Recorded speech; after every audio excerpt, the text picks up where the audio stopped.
coffee to the spotlight. We're bringing coffee to the stage. Strimzi magic making bright lights. Kubernetes set in the new age. Data dreams in motion fill the flow. Strimzi rhythms leading the way. Orchestrate the future, let it grow. Project spotlight shining today. Strimzi project spotlight, here we go. Kafka on Kubernetes, let it show.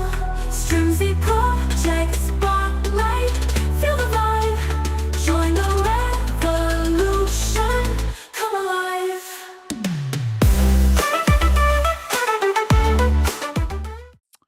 Hey everyone, and welcome back to another Cloud Native Club Project Spotlight series. And today I'm excited to have Paolo and Lukáš with me, and they're going to join us and talk about Strimzi and all of the great things that you can do with Apache Kafka on Kubernetes. So Paolo and Lukáš, thanks for joining us. Could you briefly start by introducing yourselves and kind of what drew you to the Cloud Native space in the start? Yeah, hi everyone, and I'm Paolo. I am one of the engineers working for RedHat on the messaging and data streaming team. So mostly working on Apache Kafka, and at some point, because Cloud Native became a real thing, we started to dig into how to run Apache Kafka on Kubernetes. So nowadays, most of my work is to develop Strimzi, which is an open source project about running Kafka on Kubernetes, and we will see later during this presentation. I'm one of the core maintainers together with Lukáš on the project. We found it, and that's mostly all about me. Yeah, hello everyone. My name is Lukáš Král, and I'm a software quality engineer in RedHat, working mainly on Strimzi, and I'm focusing on the testing and the release processing, and that's mainly it from my side. Cool. So a little bit different this episode. The guys have got a presentation and a demo, which is great. So we're going to get straight into it. I'm going to give you as much time as I possibly can. Let's switch over to that.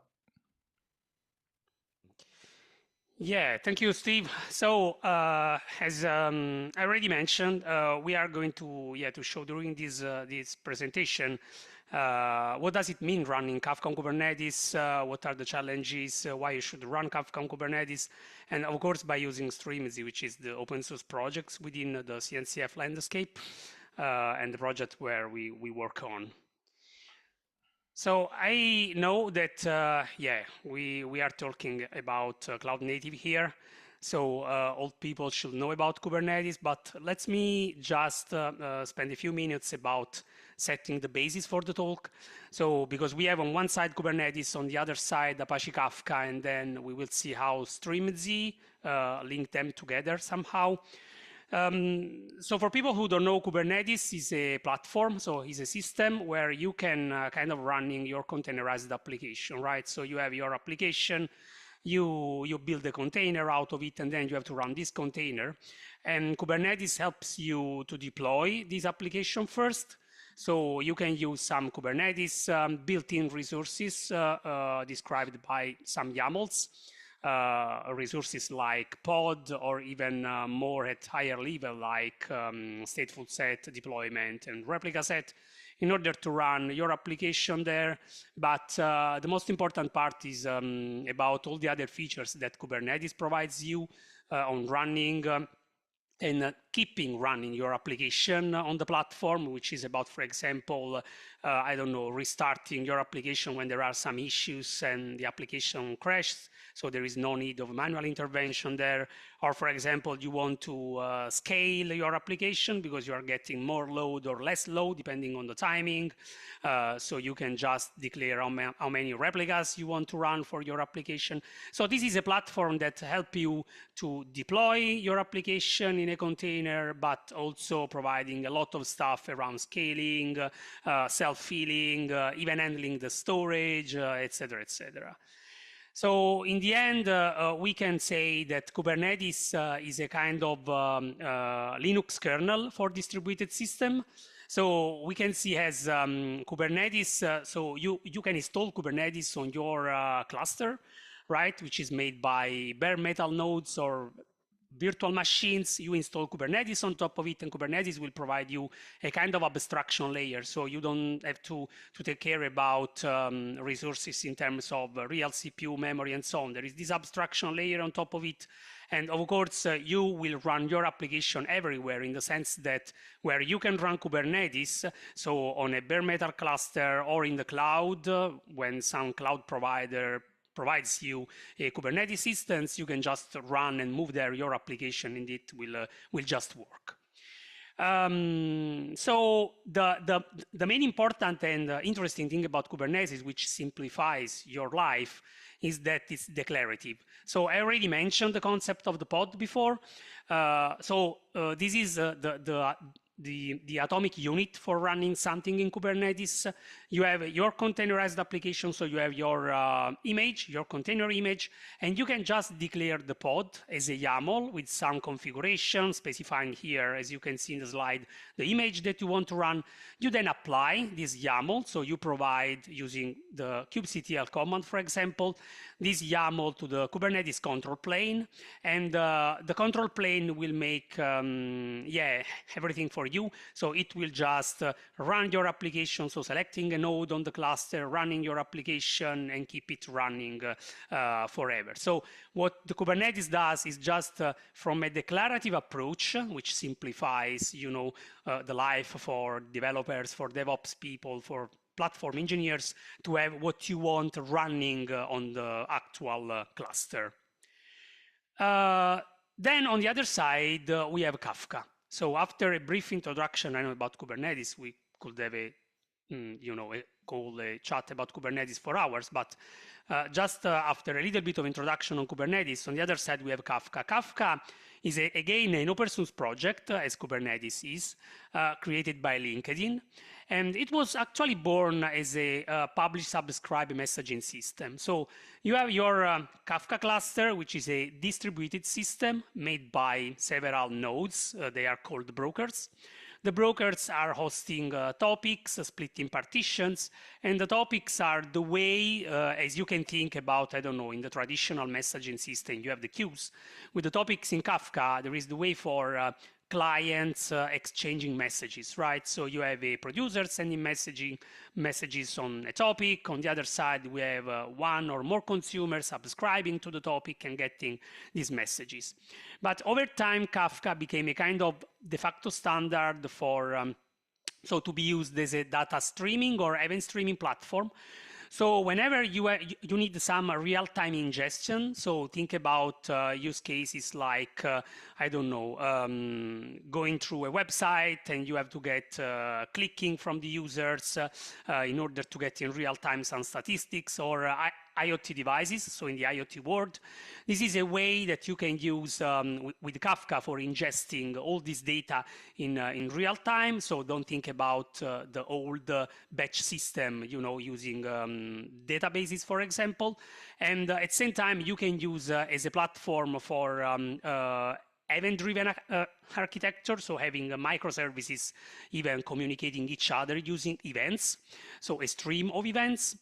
But in the end, Kafka is storing these messages on file system as a commit log. So you can think about these messages coming and be appended one by the other on the file system, on logs, right?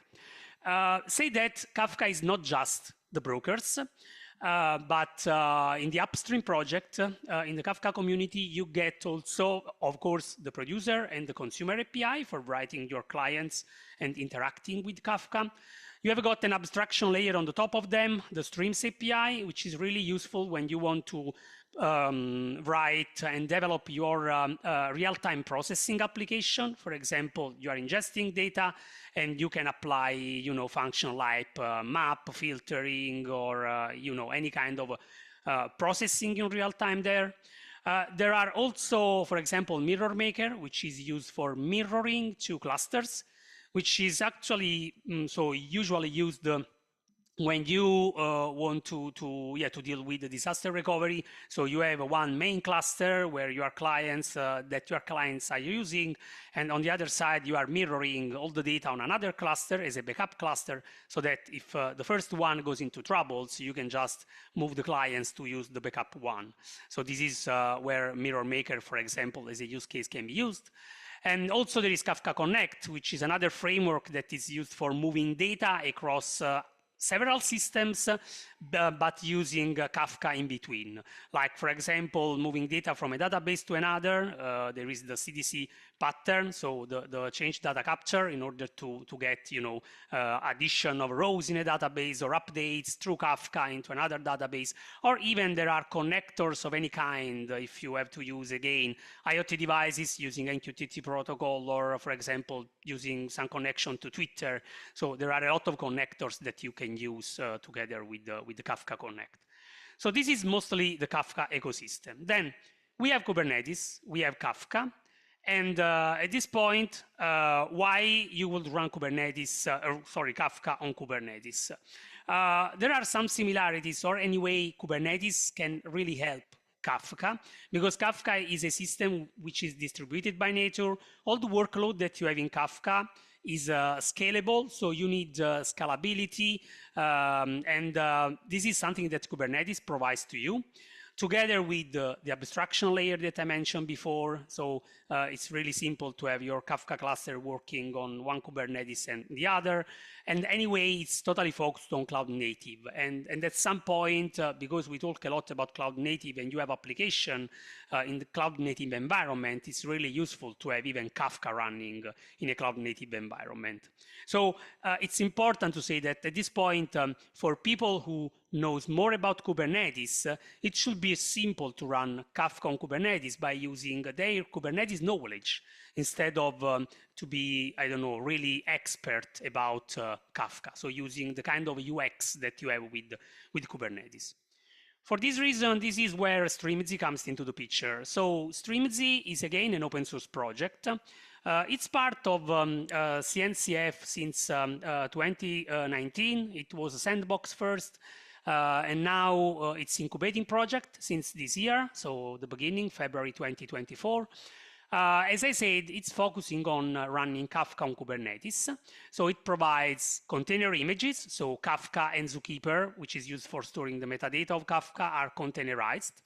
Zookeeper is still used, but the community is getting rid of Zookeeper. Now Kafka is moving to use Kafka itself for storing metadata. It's called the craft mode. So other than providing the container images for running Kafka and Zookeeper, it also provides some operators, and we will talk about operator in a bit, in order to deploy and manage your Kafka cluster and all the other stuff that comes with the Kafka cluster. You can think about the users, the ACLs for them, so configuring the rights, the permissions, the authorization, and also creating the topics. So everything in a kind of Kubernetes native way. So like Kafka was kind of something native within Kubernetes. This is what Strimzi provides to you. So the experience is still a Kubernetes experience. So yeah, what I said, let's make with Strimzi Kafka to be more kube native. And this happens by using the operator pattern. This is the reason why I was mentioning operators and why Strimzi provides some operators. You do that in 2 steps. So the first one, when you apply the operator pattern in your solution, is about extending the Kubernetes API. What does it mean? So in Kubernetes, as I mentioned at the beginning, you have several built-in resources. So Kubernetes understands what a pod resource is, what a stateful set is, or things like config map, secrets, everything for deploying or configuring your application using some storage with PVCs and persistent volumes and so on. That's because in the control plane, there is knowledge about that, right, in the API server, and they are stored in the etcd database within Kubernetes. So the first step is kind of extending the Kubernetes API to make it aware of Kafka. So there is no such a Kafka resource in Kubernetes. If you create something where, I don't know, the kind is Kafka, it's not pod or something similar, or that you know from Kubernetes, the Kubernetes API will just reject that request, right? So the first step is making Kafka as a first-class citizen within the Kubernetes cluster. The second one, Kafka is now, Kubernetes has the knowledge about Kafka, can get a kind of Kafka resource. Now we need something to handle this Kafka resource, right? Today, we can think about a human operator. If you want to run Kafka on Kubernetes, we could think the more complex solution could be a human operator who has the knowledge about how to run Kafka, which is really complex, going on Kubernetes and then deploying all the stuff that's needed. So the pods for running the brokers, the config map for the configurations, the secrets for the TLS certificates, and so on. The PVCs for the storage, for example. But let's think about having not a human operator, because the day one operation can be simple, like deploying, but the day two operation, like, I don't know, upgrading Kafka or rolling the brokers one by one because you change the configuration, it could be really complex. So let's put all this knowledge within an application, the so-called operator, and it will do the work for you. So here you can see the first step. The first step, as I mentioned, is extending the API server.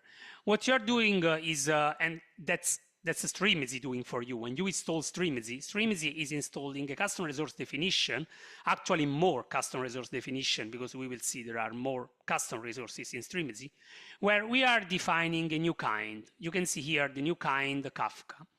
With the OpenAPI v3 spec, you can define the shape of this new kind Kafka. So you can specify what's the spec and the status, two main fields that more or less all the Kubernetes resources have, right?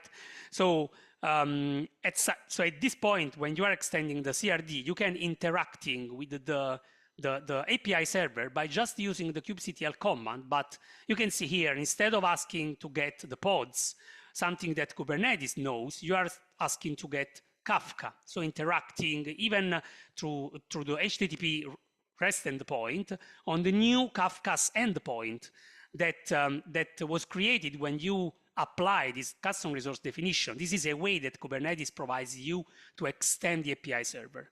So this is the first step, where you extend the API server. You can create, as you can see here on the right-hand side of the slide, your Kafka custom resource.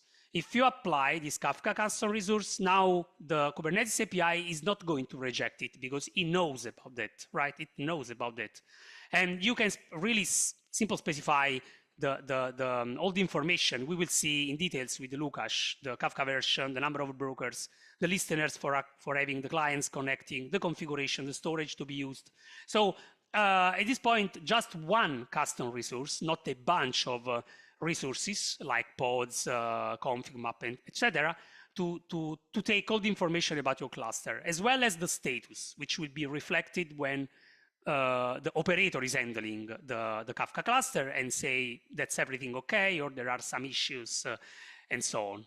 So this is the first step. The next one will be having, as I already mentioned, an application which has the knowledge how to handle this Kafka custom resource. So the Strimzi operator, the main one, the cluster operator, is watching the endpoint about Kafka. When a new Kafka custom resource is created, so it's stored by Kubernetes in etcd, but it will be the operator to handle that, because the built-in components like the controller manager in Kubernetes doesn't know what Kafka is. So we have the operator here. The operator getting the Kafka custom resource will do everything that a human operator should do. So it's going to create all the operands, the so-called operands on the other side. Next slide, Lukáš, please. So you can see it's going to create all the pods for you, the config map with the broker's configuration, the secrets with the TLS certificates for encrypting the connection between the brokers and the clients, the PVCs for the storage. So something that a human should do is actually done by the operator starting from just one custom resource. So the user has just to deal with this single custom resource, making all the changes there, and the operator will just reflect this change in the corresponding operands on the other side. If you need, for example, to change a configuration, the operator knows that when you change a configuration in Kafka, if it's not a dynamic configuration, but something that needs to roll the brokers, you cannot roll the brokers all together, but they have to be done one by one. So moving from one broker to rolling the next one only when there is no issues around having, I don't know, replicas, for example, under-replicated. So in order to have high availability of the cluster, even during the rolling updates. So it's something that in general is really complex to do for a human operator. It's not that simple. And the operator, in this case, the Strimzi operator, has the logic for handling everything for you. So like all the kind of operators, the life cycle of an operator is going through a loop. This loop made by three main phases: observe, analyze, and act. So the operator, in this case, the Strimzi operator, is observing if a Kafka custom resource is created or, I don't know, patched. So there is some update. At that point, it analyzes. So back to the beginning where we said Kafka is declarative, but what we want is that that declaration matches what we have on the cluster. This is what the operator is doing. So it analyzes the custom resource and then check if what we are declaring in our Kafka custom resource is what is actually running on the cluster. So we have the pods that we want in terms of replicas, for example, we have the configuration, the certificates, and so on. And then the final step is acting. So at the beginning, you create your Kafka custom resource, there is nothing on the other side. So the Strimzi operator will create all that bunch of resources for you.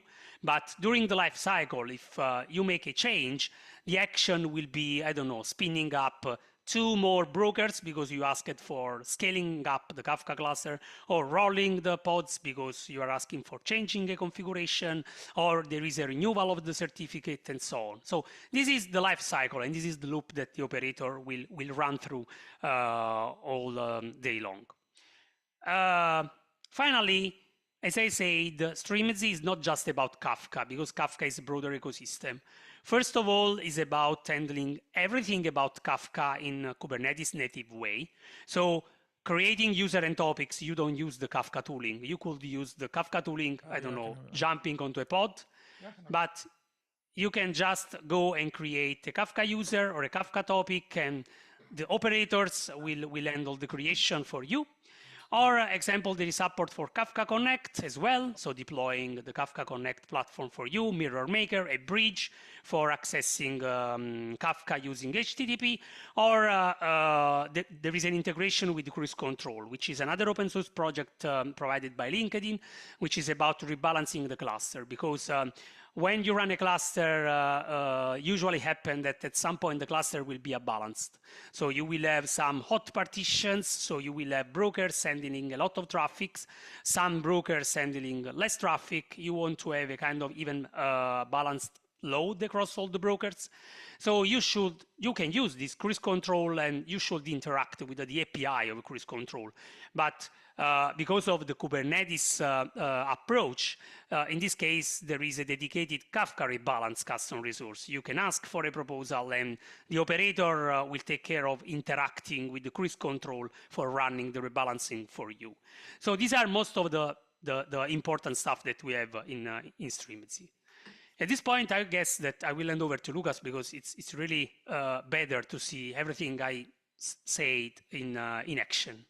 So over to you, Lukáš. Thanks, Paolo, and thanks for the introduction to Strimzi. Now, let's have a look on Strimzi in the action. So I have my Kubernetes cluster prepared together with Strimzi, installed using YAMLs, but you can also install Strimzi using Helm charts or, for example, OLM. Now, we would like to deploy a Kafka cluster. In our case, it will be the Craft Kafka cluster. And I have already prepared a file, a YAML file with all needed. So as you can see, applying the YAML file created the 3 resources, which we will discuss right now. And during the meantime, Strimzi will take care of deploying the Kafka cluster. So let's have a look on the YAML itself. And as I mentioned, we have three custom resources here. Two of them are the Kafka node pools.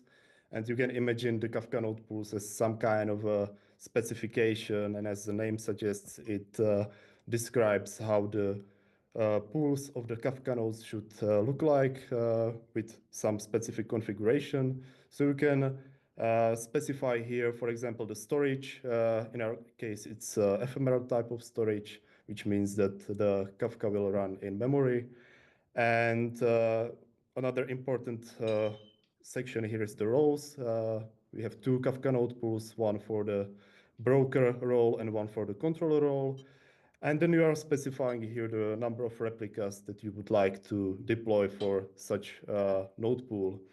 There are also other things that you can configure in the spec section of the Kafka node pool. For example, the configuration of the resource limits and requests like CPUs or memory, or for example, the JVM options. Now, you need to, the one important thing here is the label called Strimzi.io cluster, which points to the name of the Kafka custom resource, as we will see in a while. So in our case, it's the my cluster Kafka custom resource name. So let's move to the Kafka custom resource.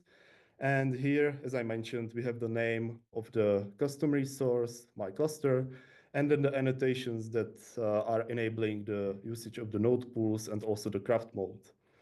Then in the spec section, we are having the configuration of the Kafka and the entity operator. The entity operator here is for deploying and managing the Kafka users and Kafka topics using the topic operator and user operator. And having the empty brackets here just means that we will use some default configuration of these operators.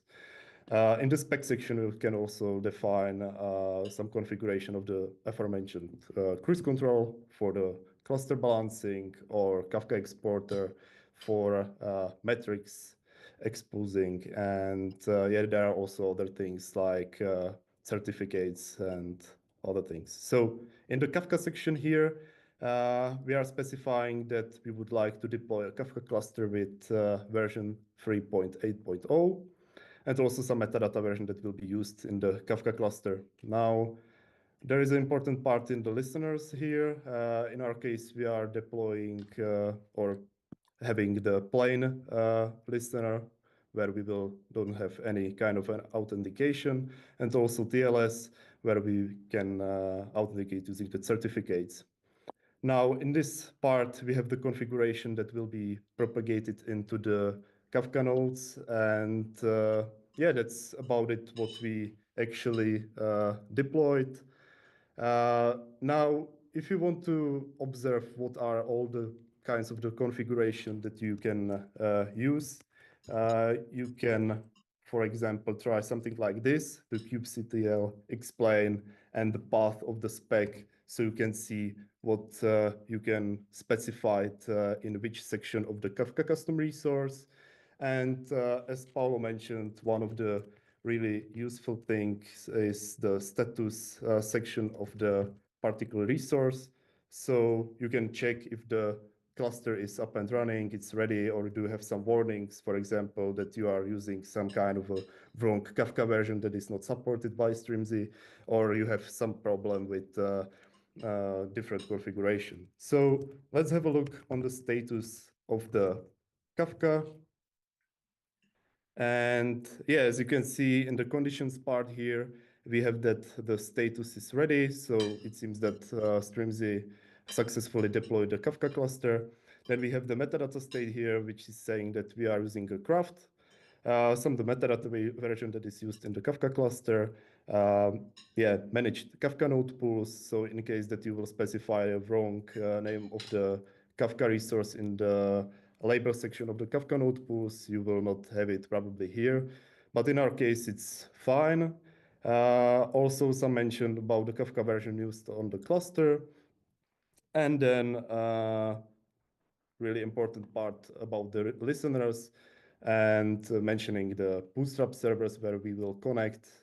And for the TLS, also the certificate. now, yeah, at the bottom section, we have the last successful operator version, which means what Strimzi operator version deployed the cluster. So yeah, it seems that everything is up and running. So let's have a look on the pods. So as you can see, we wanted to deploy a Kafka cluster with 3 brokers and 3 controllers specified in the node pools. And yeah, the naming template is created as this. So the first thing, or the first part, is the name of the Kafka custom resource, and then you have the name of the Kafka node pool, and then some index. You can also specify the range of the index that Strimzi will use in order to deploy the pods, but we kept it at the defaults, so we have indexing from the 0 to X, let's say. And then we have the entity operator here with the 2 containers, one for the user operator and one for the topic operator.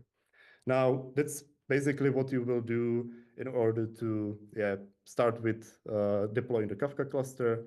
And now, usually, you would like to try that you can connect to the cluster and send some messages, maybe receive them. So I have prepared also some file for the topic. So in order to send some messages to some topic, we need to create one. Now topic operator will take care of creating this Kafka topic inside Kafka.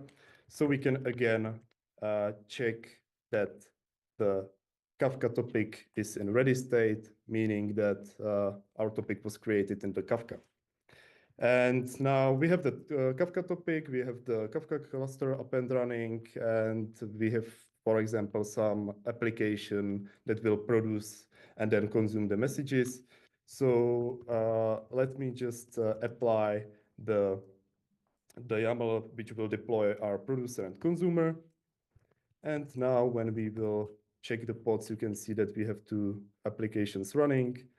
So yeah, let's have a look that everything is just fine and we are producing the messages. So on the producer side, as you can see, we are sending some messages with some hello world value. And now when we check the consumer, hopefully everything will fine and we will consume the messages on the other side as well. So yeah, as you can see, we are receiving the messages that we are producing to the Kafka topic. Now, that's basically the first thing that you will do, mainly with the Kafka. And now, let's say that we have the applications, everything works fine, but you will notice that, yeah, you are getting more and more messages, and you need to handle a huge load of these events. So yeah, let's, for example, scale the brokers in order to handle these messages. So it's either as editing the Kafka node pool. The KNP is just an abbreviation for the Kafka node pool custom resource. Here, we will just specify the name that we would like to edit, right? And yeah, let's scale the number of nodes to 4, for example. And when we will watch the pods, you can see that Strimzi already deployed another pod for our new broker node. So yeah, this is the one thing that Strimzi really makes easier for the users, because in order to, if you don't have Strimzi, you would need to create or scale the pods and apply all the configuration that is needed there.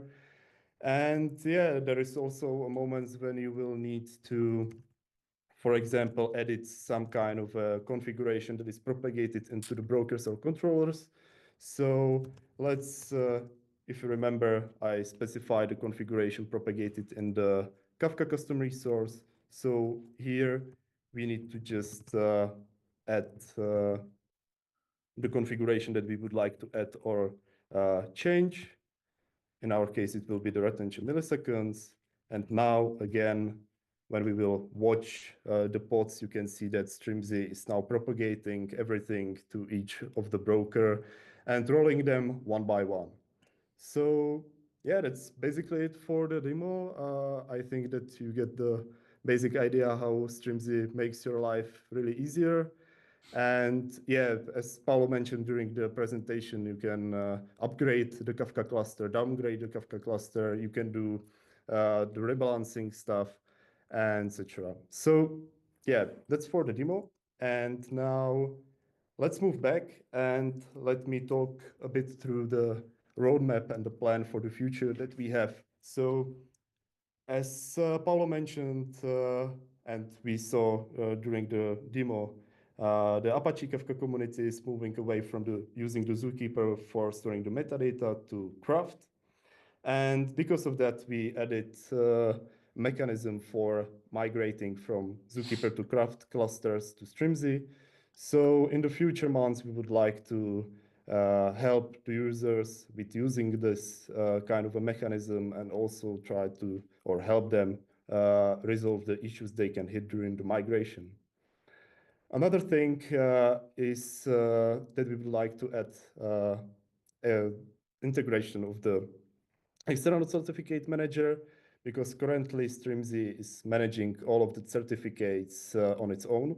That means that it can either provide you the certificates for connecting to the cluster, or users can provide the certificates to Strimzi in a specific way.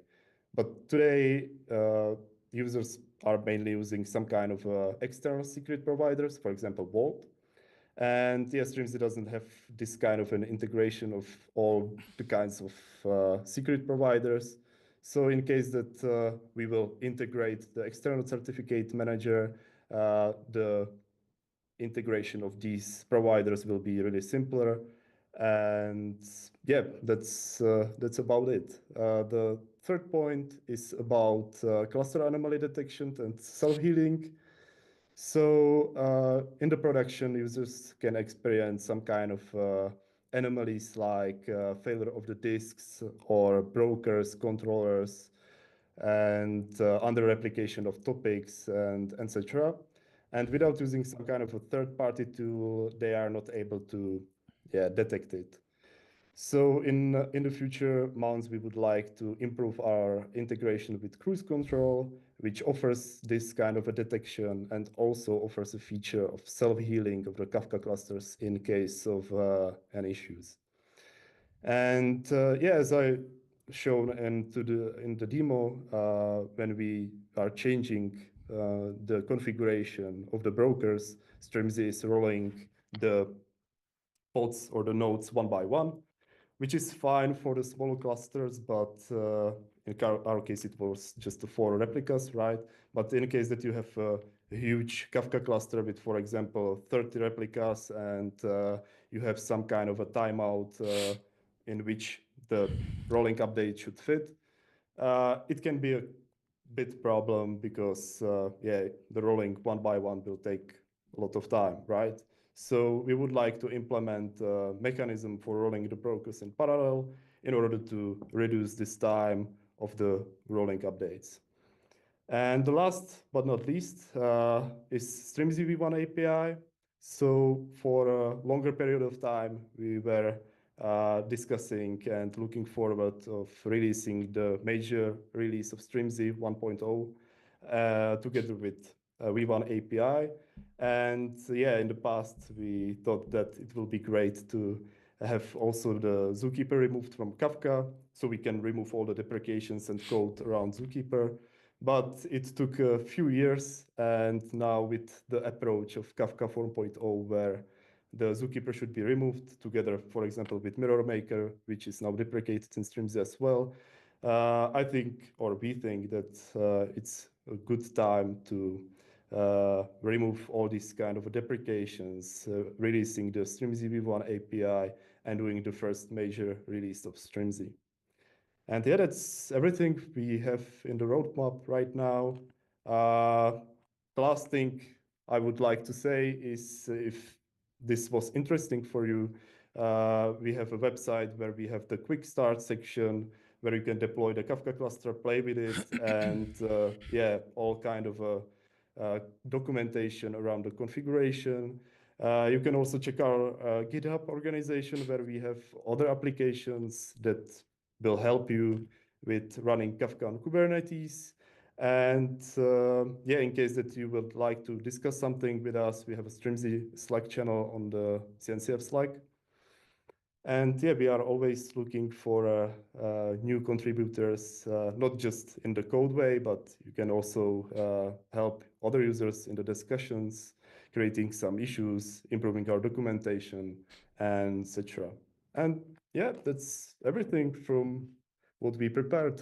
So thank you for your attention. And I hope that was interesting.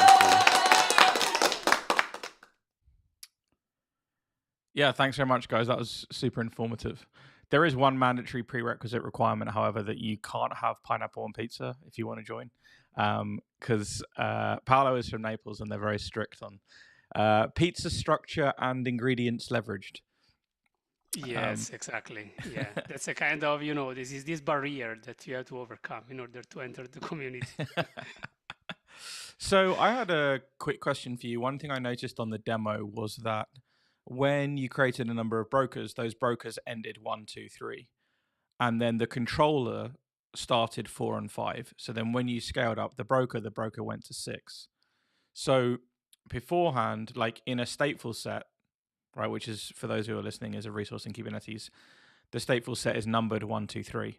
So what I was trying to ascertain was, is it not a stateful set, but it looks like a stateful set? Or are they stateful sets that are somehow incorrectly numbered?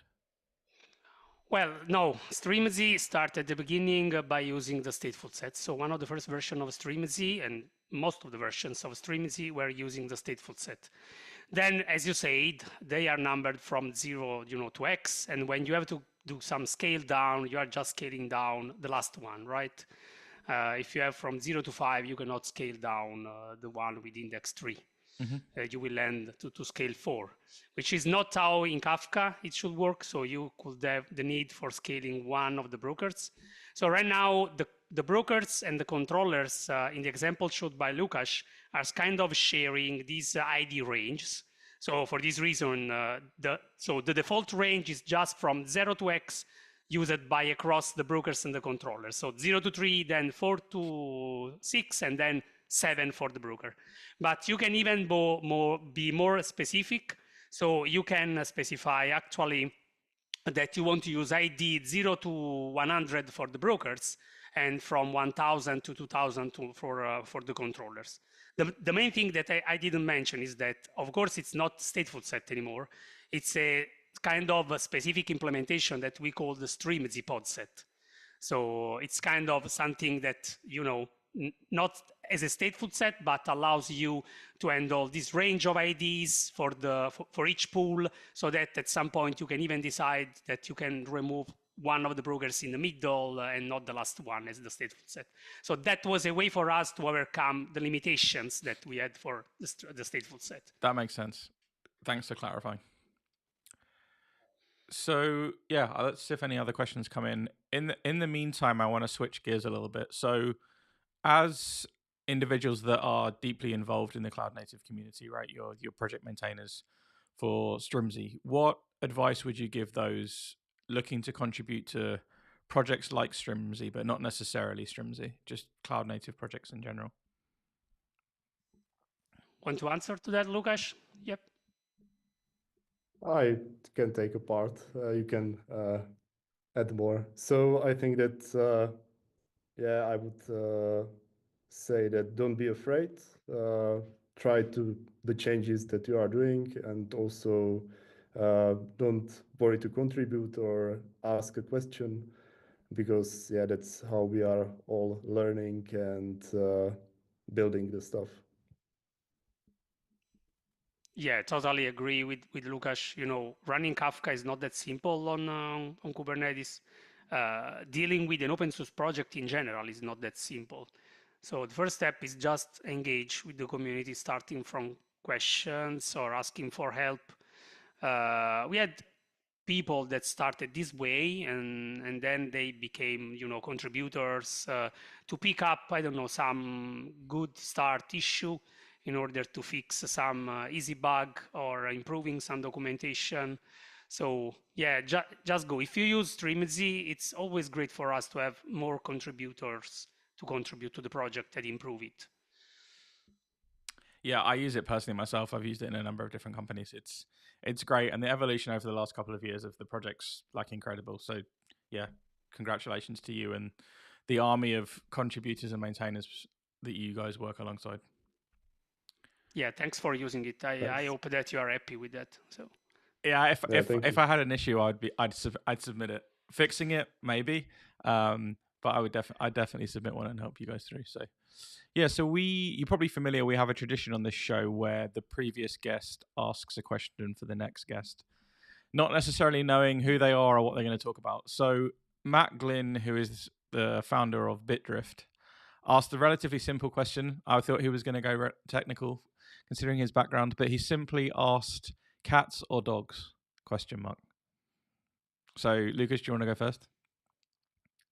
Yeah, I was personally a dog person, let's say, but after I married my wife, I moved to the cats. So I will have to say cats. For the foreseeable future. Yeah. So unluckily, I have no cats, no dogs at home, but I would prefer dogs, to be honest. They are more friendly somehow, you know.